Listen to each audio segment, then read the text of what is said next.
The Mahakumbh Mela, happening once every 12 years in Prayagraj, is one of the world's most epic spiritual events. Pilgrims from around the world gather to take a dip in the holy confluence of the Ganga, Yamuna, and Saraswati rivers. For weeks, the festival is alive with grand processions, deep spiritual talks, and timeless rituals. It's a massive celebration of the faith and tradition where millions come together seeking spiritual awakening.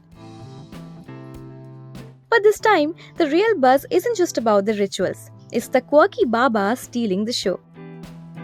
From the tech-savvy IITian Baba to the famous Kaate Wale Baba, these unique saints are going viral, bringing a fun modern twist to this age-old festival.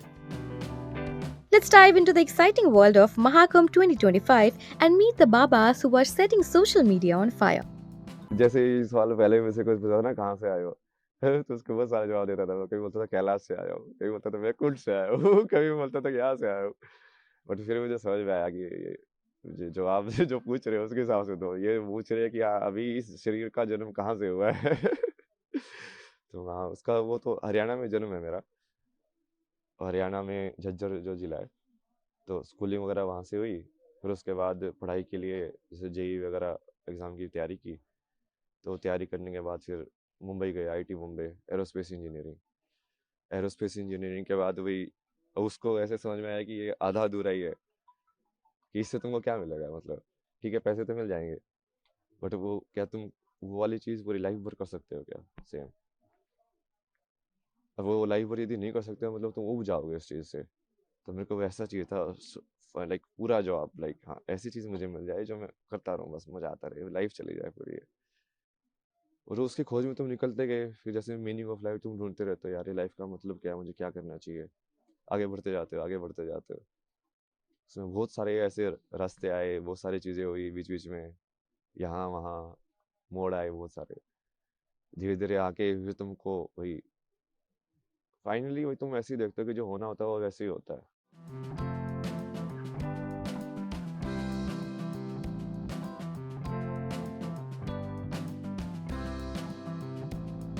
साधु महात्मा सब एक ही है और महात्मा लोगों एक ही है और तुम संत लोग भी हमारे पास एक ही है तुम हमको देखने आई हो हम तुमको भी देखने आई हो और तुम भी महात्मा देखने आई हो हम भी महात्मा देखने आई हो ठीक है ना ये मिलन क्षेत्र है ये मिलन मेला है आत्मा से आत्मा जुड़ना चाहिए बस हम सबको नहाने के लिए बोलते हैं आप हम नहाते नहीं कब से नहीं रहा है हमारा 32 साल 32 साल हाँ।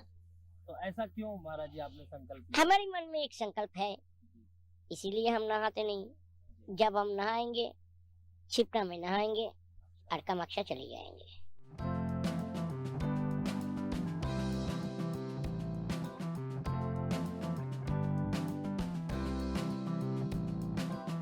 ये हमारा शिव पुराण के में वर्णित है जी जो 11,000 रुद्राक्ष धारण करते हैं वो भगवान शिव के ही रुद्र स्वरूप होते हैं और हम नागा सन्यासी हैं तो हम शिव जी के गण के स्वरूप होते हैं तो इसलिए हमने ये 11,000 रुद्राक्ष धारण किया हुआ है और मैं काफी समय से ये 11,000 रुद्राक्ष धारण करके ही तपस्या करता हूँ भजन करता हूँ बैठा रहता हूँ हमारे शिष्यों ने भक्तों ने दिए उससे एकत्रित हो गए तो मैं 11,000 रुद्राक्ष धारण करता हूँ और ये नागा सन्यासी जितने होते हैं ये सभी जो है रुद्राक्ष धारण करते हैं रुद्राक्ष शिव जी के अश्रु से उत्पन्न हुआ है ये शिव जी का ही अंश तुल्य है अंश है तो ये रुद्राक्ष शिव जी के ही स्वरूप है तो हम धारण करते हैं सन्यासी जितने भी होंगे सभी रुद्राक्ष धारण करते हैं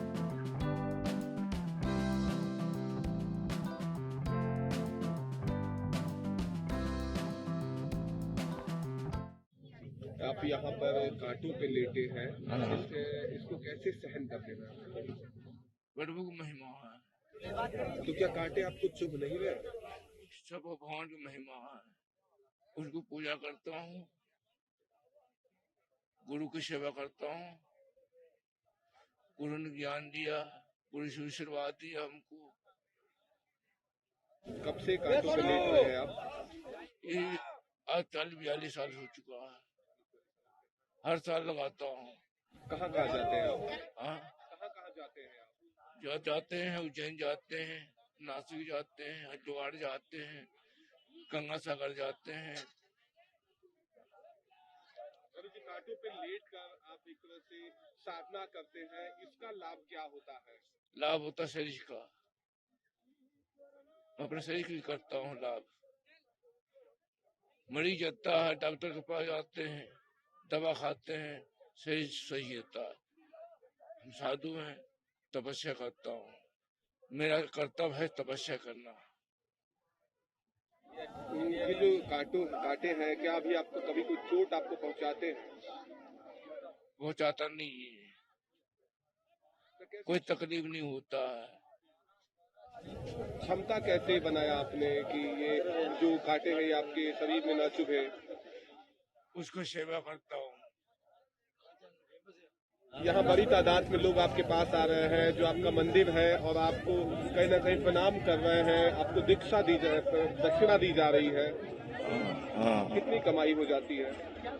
1000 रुपया मिल जाता है। 1000 रुपया को अपना पूजो, हम जो जन्माष्टमी मनाते हैं, भगवान के जन्माष्टमी मनाते हैं, राधा कृष्ण भगवान का मंदिर है, उसमें खर्चा करता हूँ।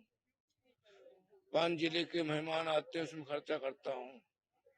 उनके लिए दक्षिणा उचना हमको जुगाड़ करना पड़ता है। 1 महीना के अंदर में हमको जो दक्षिणा मिलेगा उसमें आधा जमा करेंगे जन्माष्टमी के नाम से, आधा हम अपना खर्चा निकालेंगे दारू दवा इस करने के लिए। बाबा जी, हर एक साधु का कैटेगरी होता है, कोई सन्यासी होता है, तो कोई औघड़ होता है, कोई नागा होता है। आप किस कैटेगरी में आते हैं? आप कौन से श्रेणी में आते हैं? कौन से बाबा हैं आप? हम नागा नहीं है, हम बाबा है। नागा तो दूसरा कोई होता है, हम बाबा है।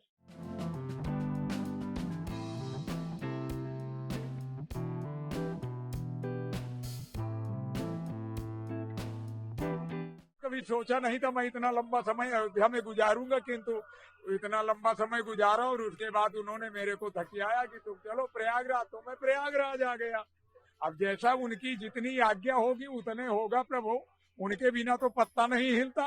और उन्होंने ये चाबी, राम नाम की जो चाबी है, और राम ही मुक्तिदाता है, तो वो चाबी मैं लेकर के आया हूँ और बहुत सारी बातें करने आया हूँ।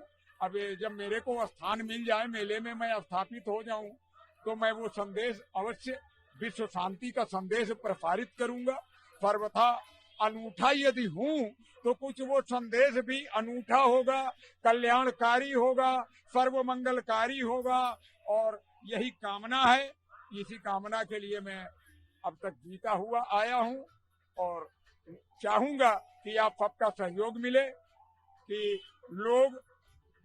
लोगों तक मेरा संदेश पहुंचे, जिसमें आपकी महती भूमिका है। आप लोग अपने कार्य को बहुत अच्छे से अंजाम दे रहे हैं।